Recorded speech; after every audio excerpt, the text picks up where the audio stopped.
Bismillahirrahmanirrahim. Assalamualaikum warahmatullahi wabarakatuh. Alhamdulillah. Wassalatu wassalamu ala rasulillah Sayyidina Muhammadin. Allahumma salli wa sallim wa barik alaih Ibni Abdillah wa ala alihi wa sahbihi wa mawalah wa man tabi'ahu ila yaumil qiyamah wala hawla wala quwata illa billahi amma ba'd. Rabbi shrah li sadri wa yassir li amri wahlul 'uqdatam min lisani yafqahu qawli. Subhanaka la ilma lana illa ma 'allamtana innaka antal alimul hakim. Hadirin para pemirsa An-Nabawi TV yang mudah-mudahan dirahmati oleh Allah Subhanahu wa taala. Amin amin Allahumma amin. Kita akan membahas tentang tema apa yang dilakukan oleh Nabi Muhammad sallallahu alaihi wasallam pada 10 hari atau 10 malam yang terakhir. Sebagaimana yang umum disampaikan bahwa Ramadan yang 1 bulan ini akan dibagi menjadi 3 bagian. Awal Ramadan, pertengahan Ramadan, dan akhir Ramadan. Awal Ramadan yaitu tanggal 1 sampai tanggal 10 bulan Ramadan, yang disebut sebagai hari-hari penuh limpahan rahmat Allah Subhanahu wa ta'ala. Kemudian lagi pertengahan Ramadan adalah mulai tanggal 11 sampai tanggal 20, yang disebut sebagai hari-hari penuh maghfirah, pengampunan dari Allah Subhanahu wa ta'ala. Kemudian akhir Ramadan adalah hari mulai tanggal 21 hingga akhir Ramadan, tanggal 29 atau 30 Ramadan, yang disebut sebagai hari-hari pembebasan dari siksaan api neraka. Apa yang dilakukan oleh Nabi pada 10 hari yang terakhir di bulan Ramadan yang mulia ini?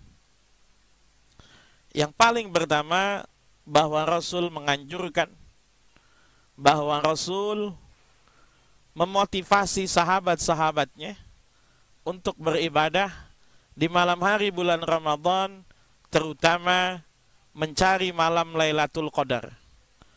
Ada salah satu hadis yang menyatakan bahwa man qama Lailatul Qadri ay ahya lailahu ghufira lahu ma taqaddama min dzambihi. Barang siapa yang bangun beribadah menghidupkan malam Lailatul Qadar, maka akan diampuni dosa-dosanya yang telah lalu. Maka kita lihat bagaimana Nabi Muhammad sallallahu alaihi wasallam memberikan petunjuk bahwa Lailatul Qadar ada pada 10 malam yang terakhir, terutama di malam-malam ganjilnya, malam 21, malam 23, malam 25, malam 27, dan malam 29. Maka kegiatan Nabi di 10 hari terakhir di bulan Ramadan adalah memperbanyak ibadah malam, terutama dalam rangka menghidupkan malam-malam Lailatul Qadar. Maka kita lihat, sudah berulang kali kita sampaikan pada bab i'tikaf, pada bab Lailatul Qadar, pada bab Qiyam Ramadan, bahwa ada kesaksian sahabat Nabi salat di malam 23 sampai lewat sepertiga malam yang pertama. Nabi salat di malam ke-25 sampai lewat tengah malam. Dan Nabi salat di malam yang ke-27 sampai salah seorang sahabat bertanya-tanya dalam hatinya, apakah kita masih akan sempat untuk makan sahur? Yang kedua, Nabi melakukan i'tikaf di 10 hari bulan Ramadan, di mana Nabi tidak pulang ke rumahnya. Memang rumah Nabi beriringan dengan masjid. Rumah Nabi berdempetan dengan masjid. Tapi di bulan Ramadan itu, terutama di 10 hari yang terakhir itu, Nabi menghususkan dirinya. Sampai-sampai disebut yudrabu lahu khuba, bahwa Nabi mempersiapkan tempat khusus untuk iktikafnya selama 10 hari terakhir bulan Ramadan. Kegiatan iktikaf Nabi di 10 hari bulan Ramadan itu kemudian dilanjutkan oleh istri-istrinya Nabi, Ummahatul Mukminin, yang 9 orang itu dilanjutkan sesudah wafatnya Nabi Muhammad sallallahu alaihi wasallam. Jadi tradisi iktikafnya Nabi, sesudah Nabi meninggal, para Ummahatul Mukminin, Ummul Mukminin, janda-jandanya Rasulullah sallallahu alaihi wasallam melanjutkan tradisi iktikaf di 10 malam atau 10 hari yang terakhir di bulan Ramadan. Bahkan ada satu riwayat yang menyatakan bahwa di tahun terakhir Ramadan, di tahun Ramadan terakhir, tahun 10 Hijriah, tahun ke-9 Nabi melakukan puasa Ramadan, Nabi yang biasanya di tahun-tahun sebelumnya iktikaf hanya 10 hari atau 10 malam, maka di tahun yang ke-10 itu Nabi melakukan iktikaf pada 20 hari atau 20 malam. Menggambarkan bagaimana semangatnya Nabi dalam melakukan Qiyamul Ramadan, menghidupkan malam-malam terakhir bulan Ramadan itu, kita akan lihat dari pengakuan Sayyidatina Aisyah, kesaksian istrinya Nabi Sayyidah Aisyah. Aisyah mengatakan bahwa jika sudah masuk 10 malam terakhir bulan Ramadan, Nabi akan syadda mi'zarahu, mengencangkan sarungnya. Yang dimaksud adalah Nabi giat beribadah atau Nabi tidak bersentuhan sama sekali dengan istri-istrinya. Tidak cukup hanya itu, disebut wa aiqadha ahlahu. Nabi membangunkan keluarganya. Nabi membangunkan istri-istrinya. Nabi memotivasi para keluarganya untuk dapat beribadah lebih giat di 10 malam terakhir bulan Ramadan. Sampai-sampai Aisyah bilang, jika pada malam pertama sampai malam yang ke-20 kita masih melihat Nabi tidur dan sholat. Jadi Nabi sholat, kemudian Nabi tidur, dan di malamnya Nabi bangun. Bahasa Aisyah, kami masih melihat Nabi tidur dan sholat. Ada selingan antara sholat dengan jeda istirahat, ada. Tapi di 10 malam terakhir, Aisyah mengatakan seolah-olah kami tidak melihat Nabi tidur. Saking giatnya ibadah Nabi, saking semangatnya ibadah Nabi, saking banyaknya ibadah yang Nabi lakukan, terutama pada 10 malam yang terakhir di bulan Ramadan. Tidak cukup hanya memotivasi istri-istrinya, Nabi juga memotivasi sahabat-sahabatnya. Nabi mengatakan, "Man i'takafa ma'i falya'takifil ashral awakhir." Siapa yang beriktikaf bersamaku, kata Nabi, maka hendaknya ia beriktikaf pada 10 malam yang terakhir di bulan Ramadan.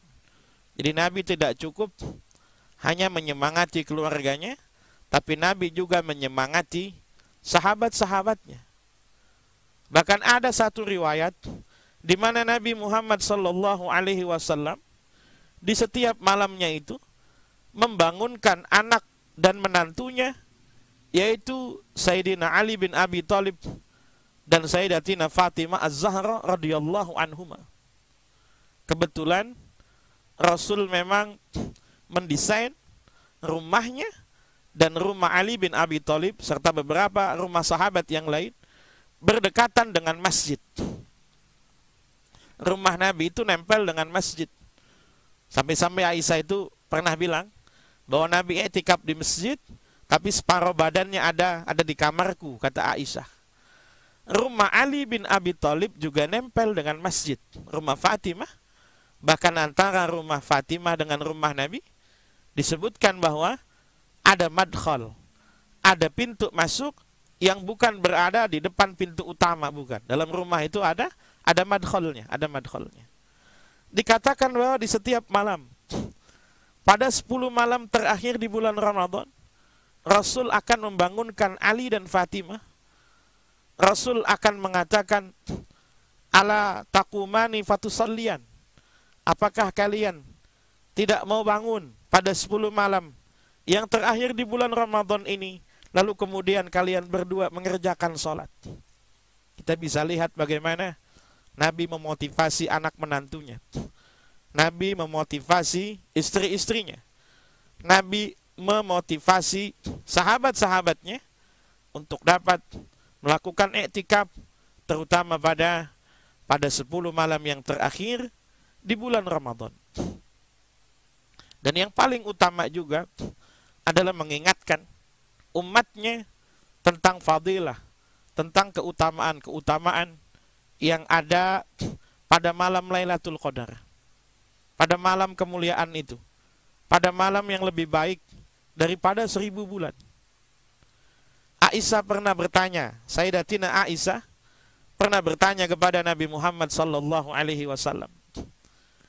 Beliau menyatakan, ya Rasulullah, jika kebetulan aku mendapati malam Lailatul Qadar, maka doa apa atau bacaan apa yang mesti aku ucapkan?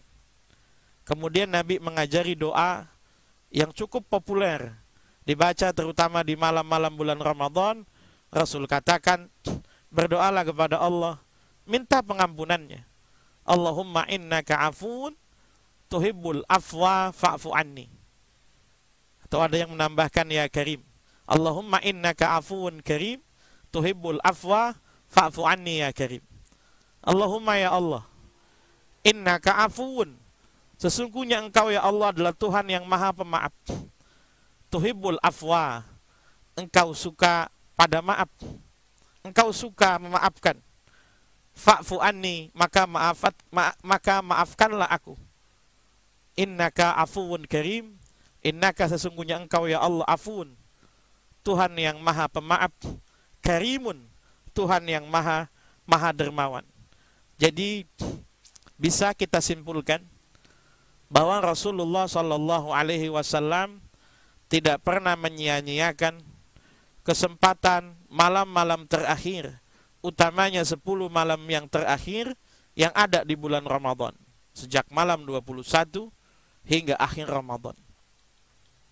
Bentuknya adalah dengan memperbanyak iktikaf, bentuknya adalah dengan giat beribadah, mudah-mudahan mendapatkan Lailatul Qadar. Maka mari sama-sama kita perbanyak baca doa yang diajarkan oleh Nabi kepada Sayyidatina Aisyah, Allahumma innaka afuun tuhibbul afwa fa'fu anni ya Karim. Allahumma innaka afuun tuhibbul afwa fa'fu anni ya Karim. Demikianlah yang dapat saya sampaikan. Mudah-mudahan apa yang kita lakukan di hari ini diterima dan diridhoi oleh Allah Subhanahu wa taala. Hadanallahu wa iyyakum ajmain. Assalamualaikum warahmatullahi wabarakatuh.